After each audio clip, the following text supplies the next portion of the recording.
أعوذ بالله من الشيطان الرجيم. بسم الله الرحمن الرحيم. وأما من أوتي كتابه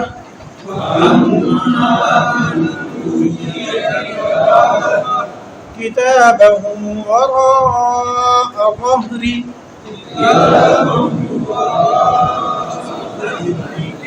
فسوف يدعو ثبورا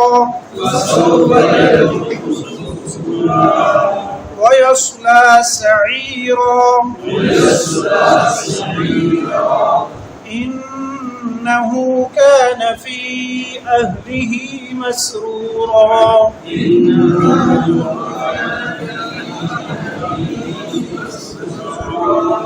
إنه ظن أن لن يحور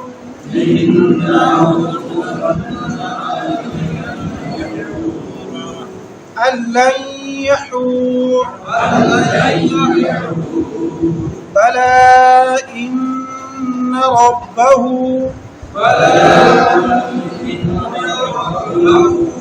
كان به بصيرا. صدق اللہ العظیم. کل کے سبق میں ہم نے وقف کے بارے میں پڑھا تھا کہ وقف کیسے کرتے ہیں. میں نے عرض کی تھی کہ رموز اوقاف جہاں یا علامات اوقاف کہہ لیں مجرا سمجھ اچھا آئے گا. رموز کا معنی ہوتا ہے رمز سے ہے، علامت کو کہتے ہیں. رموز اوقاف کیا ہوتے ہیں وہ الگ سے انشاءاللہ پڑھیں گے. یہ جو علامات ہوتی ہیں نا، آیت اندر گنتی لکھی ہوتی ہے، بعض جگہ لام الف لا لکھا ہوتا ہے، بعض جگہ جیم لکھا ہوتا ہے، بعض جگہ طوا لکھا ہوتا ہے. اس کو انشاءاللہ مستقل پڑھیں گے. ابھی جو بنیادی چیز ہے اس کو پڑھ لیتے ہیں کہ وقف کرتے کیسے. ہلکا سا ہم نے کل بھی پڑھا تھا. وقف کرنے کا اصول اور ضابطہ یہ ہے کہ جب آپ تلاوت کرتے ہیں تو جس کا جتنا سانس ہے جہاں بھی تھک جائے وہاں پر مکمل طریقے سے وقف کریں. وہاں سے وقف کو بھی نہ کہیں، وہاں مکمل طریقے سے رک جائے. وقف کرنا کہتے ہیں ٹھہرنے کو، رک جانے کو. تو آپ تلاوت کرتے ہوئے آ رہے ہیں تو تلاوت کرتے کرتے درمیان میں آپ تھک گئے، 2 لفظ پڑھیں تب 3 پڑھیں تب 10 پڑھیں تب. ہر آدمی جوان ہے تو وہ تھوڑا لمبا کھینچے گا، بڑھاپا ہے تو مزید سانس کم ہو جاتا ہے. جس آدمی میں جتنی استعداد ہے، جتنا اس کا سانس ہے، وہ اس کے مطابق پڑھے گا. اور جب وقف کرے گا تو وقف کرنے کا طریقہ کار یہ ہے کہ جس حرف پر آپ وقف کر رہے ہیں اس حرف کو آخر میں ساکن کر دیں. اس حرف کو ساکن تب کریں گے جب وہ حرف الف والا نہ ہو. میں نے کل بھی عرض کی تھی کہ اگر تجوید کی کتابیں کھولیں گے تو اس میں یہ بات مختلف الفاظ میں لکھی ہوئی ہے، لیکن اگر وہ لفظ پر لفظ آپ کو رٹانا شروع کر دیا جائے تو مشکل ہو جائے گا. بعض بوڑھے بھی ہیں میری طرح تو مشکل ہو جائے گا. لہٰذا ہم اس بات کو سمجھتے ہیں جو میرے لیے بھی آپ کے لیے بھی سمجھنا کیا ہو آسان. جس حرف کے آگے الف آ جائے وہاں الف پڑھیں گے. مثال میں نے عرض کی تھی فی ہا. آپ وقف کرتے ہیں، پیچھے سے پڑھتے ہوئے آئے ہیں اور درمیان میں لفظ آ گیا فی ہا. اب فی ہا کے اوپر وقف کیسے کریں گے؟ تو ہا کو ساکن نہیں کریں گے، الف کو ساکن نہیں کریں گے، بلکہ ہا اور الف دونوں کو کیا کریں گے جی؟ پڑھیں گے. ماں کے اوپر آپ وقف کرتے ہیں، پیچھے سے پڑھتے ہوئے آئے، آگے لفظ آ گیا ماں، تو ماں کو جب پڑھیں گے تو پورا پڑھیں گے، الف کے ساتھ پڑھیں گے. ماں کو پڑھتے ہوئے ساکن نہیں کریں گے. کوئی اور لفظ ہے مسرورا. اب یہاں پر مسرور آگے اندر تھوڑی سی تبدیلی ہے. وہ تبدیلی یہ ہے کہ آپ دیکھتے ہیں کہ پیچھے 2 زبر ہیں، آگے الف ہے. ہم 2 زبر میں سے ایک پڑھتے ہیں، ایک نہیں پڑھتے. تو جہاں بھی 2 زبر آ جائیں، لیکن شرط یہ ہے کہ 2 زبر کے آگے الف موجود ہو. بعض جگہ 2 زبر آئیں گی لیکن آگے الف نہیں ہوگا، وہ بولتا ہوتی ہے نا، اس کے اوپر 2 زبر لگی ہوتی ہے. یہ سورہ مدثر، مزمل، یہ 16 پارے کی جو آیات ہیں، سورہ مریم کی، سورہ طٰہٰ کی، ان کے اندر ایسے بعض دفعہ ہو جاتا ہے کہ تا کے اوپر 2 زبر ہوتی ہیں لیکن الف نہیں ہوتا. وہ 2 زبر جن کے آگے الف موجود ہوتے ہیں ان کی بات ہے کہ 2 زبر ہیں، آگے الف موجود ہے، تو 2 زبر میں سے ایک زبر کو نہیں پڑھیں گے. ایک زبر کو کیا کر دیں گے جی؟ ساکن کر دیں گے، اس کو چھوڑ دیں گے. دوسری زبر پڑھی جائے گی. جیسے آج کے سبق میں ہم نے پڑھا فسوف يدعو ثبورا، دوسری آیت ہے جو سبق پڑھا ہے اس کی دوسری آیت ہے فسوف يدعو ثبورا، لفظ لکھا ہوا ہے ثبورن، را دو زبر رن، لیکن ہم وقف کرتے ہیں تو ایک زبر کو پڑھتے ہیں اور ایک زبر کو نہیں پڑھتے، چھوڑ دیتے ہیں. تو یہ اصول ہے کہ جہاں الف آ جائے الف کو نہیں ساکن کرنا، الف پڑھنا ہے، اور اگر الف سے پہلے دو زبر ہو تو اس صورت میں ایک زبر تو چھوڑ دیں گے اور ایک زبر پڑھیں گے. اس کے علاوہ جتنے بھی علامات ہیں مجموعی طور پر کتابیں کھولیں گے تو وہاں الگ الگ نام لکھا ہوتا ہے، لیکن میں نے کہا یاد کرنے کے لیے آسانی سے مجموعی طور پر وہ زبر ہے تب، زیر ہے تب، پیش ہے تب، دو زیر ہیں تب، دو پیش ہیں تب، کوئی بھی حرکت ہے، الٹا پیش ہے، کھڑی زیر ہے، کھڑا زبر ہے، کچھ بھی ہے. کھڑا زبر جو ہے نا الف کے حکم ہے، کھڑا زبر کس کے حکم ہے جی؟ الف، یہ متبادل الف مکسورہ اس کو کہتے ہیں، یہ الف کے حکم میں ہے. اس کے علاوہ جتنی بھی حرکات ہیں ان کو ساکن کر دیں گے. ہم تھک گئے تھے نا، پہلی آیت پڑھی ہے وَأَمَّا مَنْ أُوتِيَ كِتَابَهُ، وقف کر دیے. تو اب لفظ کیا لکھا ہوا ہے جی؟ سارے دیکھیں ذرا آپ نے اپنے قرآن پہ، کتابہ لکھا ہوا ہے، لیکن ہم نے کیا پڑھا جی؟ کتابہ. کس لیے؟ یہاں الٹا پیش ہے، یہاں کیا ہے؟ الٹا پیش ہے، لیکن جب وقف کریں گے تو الٹا پیش ساکن کر دیں گے، الٹے پیش کو نہیں پڑھیں گے، اس کو چھوڑ دیں گے. لفظ پڑھیں گے کتابہ، لفظ کیا پڑھیں گے؟ جب دوبارہ پڑھیں گے تو جیسے ہم نے دوران تلاوت پڑھا اس لفظ کو ملا کے، اگر آپ کا لمبا سانس ہے، دیکھتے ہیں کہ اللہ نے استطاعت دی ہے، ترجمہ بھی تھوڑا تھوڑا سمجھ آتا ہے، آپ دیکھتے ہیں کہ ایسا لفظ ہے کہ وہیں سے شروع کر دوں گا تو معنی نہیں بنے گا، ایک لفظ پیچھے دیکھ لیں، اس کو ملا کے پڑھ لیں تو بہتر ہے. لیکن اگر نہیں ہے کچھ بھی سمجھ تو جس لفظ پر چھوڑا ہے نا کم از کم اسی لفظ سے دوبارہ پڑھیں. جیسے ہم نے اوتیا کتابہ کے بجائے کتابہ سے ہی شروع کر دیا، حالانکہ ترجمے کے لحاظ سے یہ غلط ہے. ترجمے کے لحاظ سے کیا ہے؟ غلط ہے کہ یہاں پر کتابہ بھی یمینی بات سمجھ نہیں آتی. اگر اس کے ساتھ لگا دیے جائے نا اوتیا تو پھر معنی بھی پورا بنتا ہے، بات بھی پوری سمجھ آتی ہے. لیکن فرض کرنا مجھے نہیں آتا تو اسی لفظ سے ہم آگے بڑھ لیں گے، اسی لفظ سے کیا کریں گے جی؟ آگے چلے جائیں گے. مختصر خلاصہ دہرا لیتے ہیں. جب تلاوت کرتے ہیں تو ہر جگہ پر سانس نہیں توڑتے، ہر جگہ پر سانس نہیں توڑتے، جہاں بھی سانس توڑتے ہیں وہاں پر وقف کرتے ہیں. وقف کرنے کے دو آسان ترین اصول یہ ہیں کہ جب بھی الف آ جائے تو الف کو پڑھتے ہیں، اور الف سے پہلے اگر دو زبر ہوں تو ایک پڑھتے ہیں ایک نہیں پڑھتے، ایک زبر کو پڑھتے ہیں اور ایک کو کیا کر دیتے ہیں؟ چھوڑ دیتے ہیں.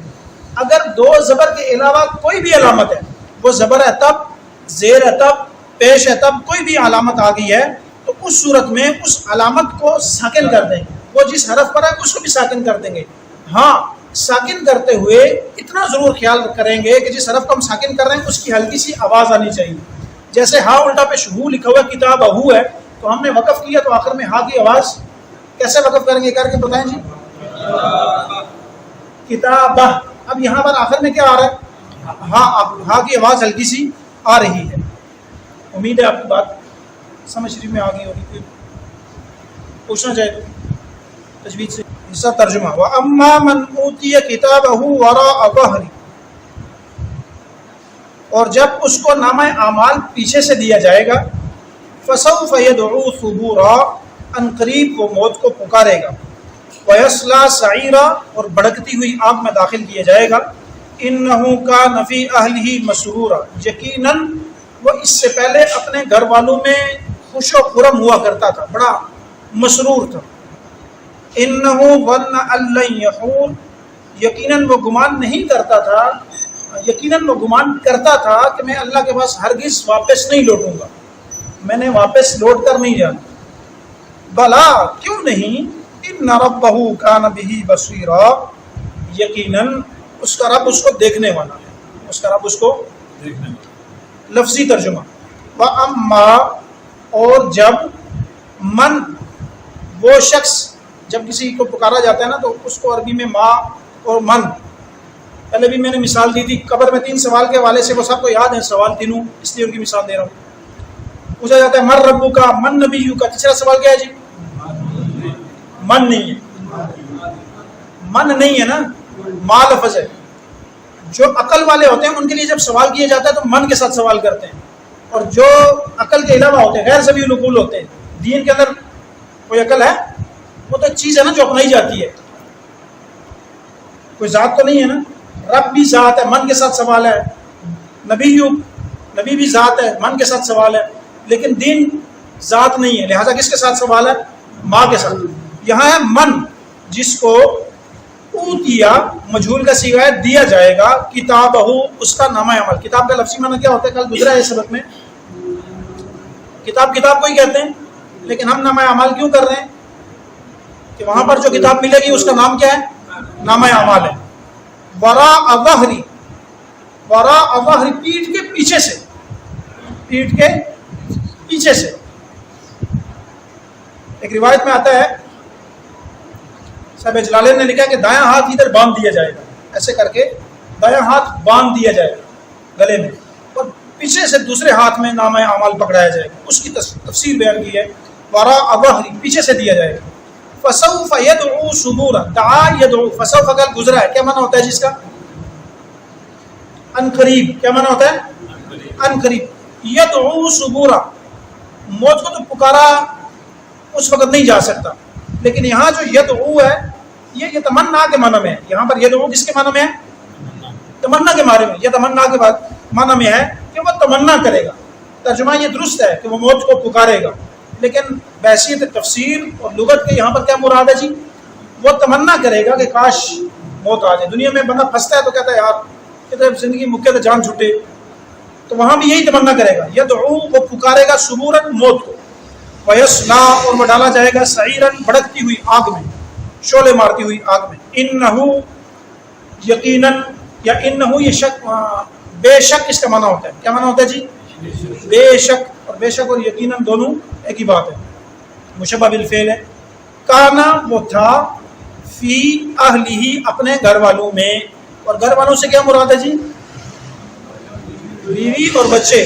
قرآن میں جہاں بھی اہل کا لفظ مراد ہے نا، وہاں پر کیا مراد ہے؟ بیوی اور بچے. مسرورا، خوشی خوشی. مسرور کس کو کہتے ہیں جی؟ خوش، خوش و خرم.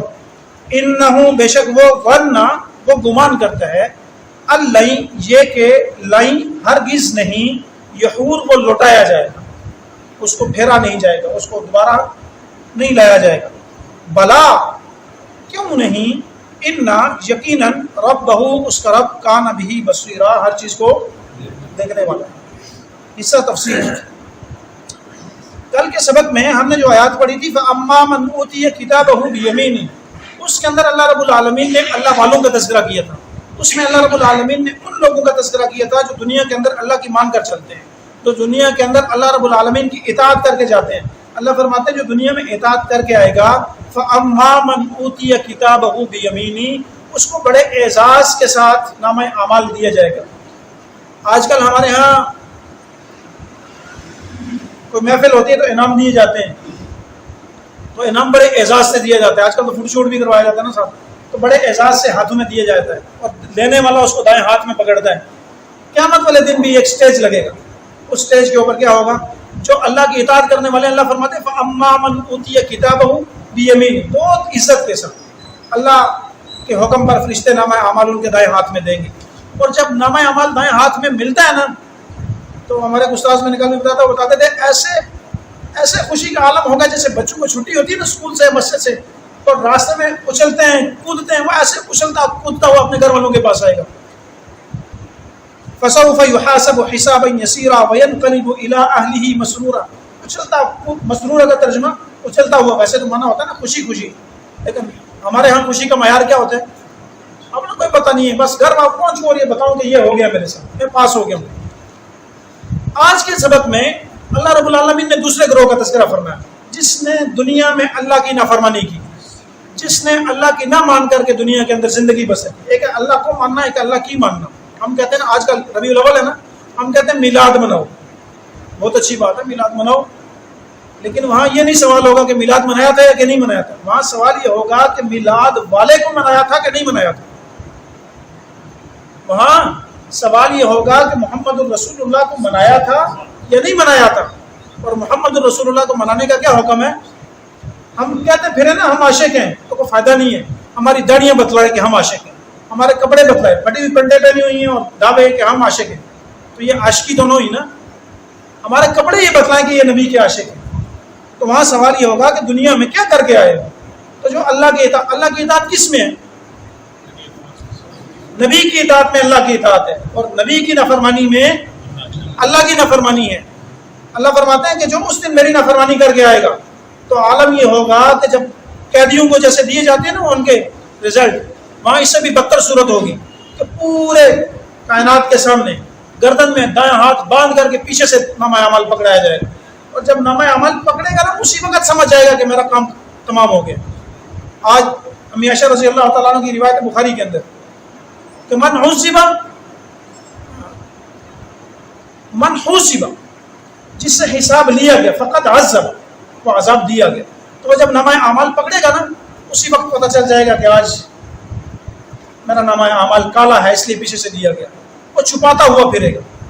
اور سورہ عبس کے اندر یہ 2 صفحے بعد آئے گی، وہاں پر بھاگے گا یوم یفر المرء من اخیہ و امہ و ابیہ و صاحبتہ و بنیہ، وہاں پر اپنے رشتہ داروں سے بھاگے گا، رشتہ دار اس سے بھاگیں گے، چھپے گا، یہ کسی طرح نامہ اعمال چھپ جائے گا۔ ایک تو ناکامی جہنم میں جانے والا، دوسرا گھر والوں کو، خاندان والوں کو، قبیلے والوں کو پتہ چلے گا کہ یہ ناکام ہو گیا تو وہ اپنی ناکامی کو چھپانے کی کوشش کرے گا۔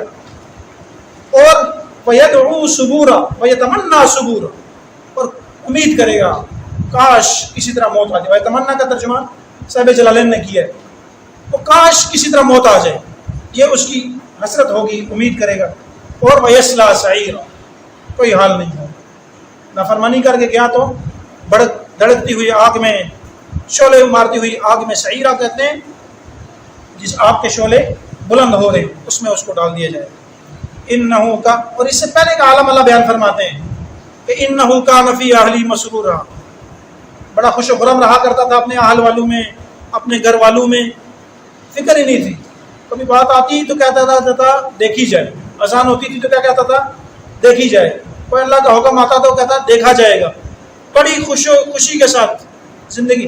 ویسے بھی الدنیا سجن المؤمن و جنت الکافر، ایمان والوں کے لیے دنیا قید خانہ ہے اور ان کے لیے کیا ہے جنت ہے۔ بڑی خوشی سے زندگی گزار رہا تھا اور یہ سوچا بھی نہیں تھا، انہ ظن ان لن یحور، یہ گمان بھی کبھی نہیں کیا تھا کہ اللہ کے ہاں دوبارہ پیش ہونا ہے۔ لیکن اللہ فرماتے ہیں کیوں بلا، کیوں نہیں، یہ بلا کا لفظ وہاں آتا ہے، نام بھی مانا ہوتا ہے جی ہاں یہ کام ہو سکتے ہیں، بلا کا لفظ وہاں آتا ہے جہاں شک کا کوئی آخری گنجائش بھی نہ ہو، بلا کیوں نہیں۔ انہ کان فی اہلہ ان ربہ کان بہ بصیر، تمہارا رب تمہاری ہر بات کو دیکھ رہا ہے۔ یہ جب سے کیمرے ایجاد ہوئے نا یہ آیت کھل کے یوں منہ دکھاتی ہے ہمیں، پہلے تو شاید اتنی سمجھ نہیں آتی تھی لیکن اب آنکھوں سے یہ آیت نظر آتی ہے کہ ایک دنیا کی بنائے ہوئے، انسانوں کے بنائے ہوئے کیمرے ہمارا ہر لمحہ کیپچر کرتے ہیں کہ کیا کر رہے ہیں، کیسے سانس لے رہے ہیں، کیسے بول رہے ہیں، تو کیا کہتے ہیں اللہ کی آنکھیں، اللہ کے کیمرے، ان کا کیا عالم ہوگا۔ تو اللہ فرماتے ہیں کیوں نہیں، بلا ان ربہ کان بہ بصیرا۔ آگے مزید اللہ نے قسم کھا کر اشارہ کیا، فلا اقسم بالشفق واللیل وما وسق والقمر اذا اتسق لترکبن طبقا عن طبق۔ اس کو انشاءاللہ کل کے سبق میں پڑھیں گے۔ اللہ تعالیٰ سے دعا ہے کہ اللہ ہمیں اپنی نافرمانی سے بچائے، جہاں دین کا قرآن کا کوئی حکم نظر آ جائے نا وہاں اپنی دنیاوی زندگی کو، اپنی خواہشات کو پس پش ڈال کر کے دین پر عمل کرنا۔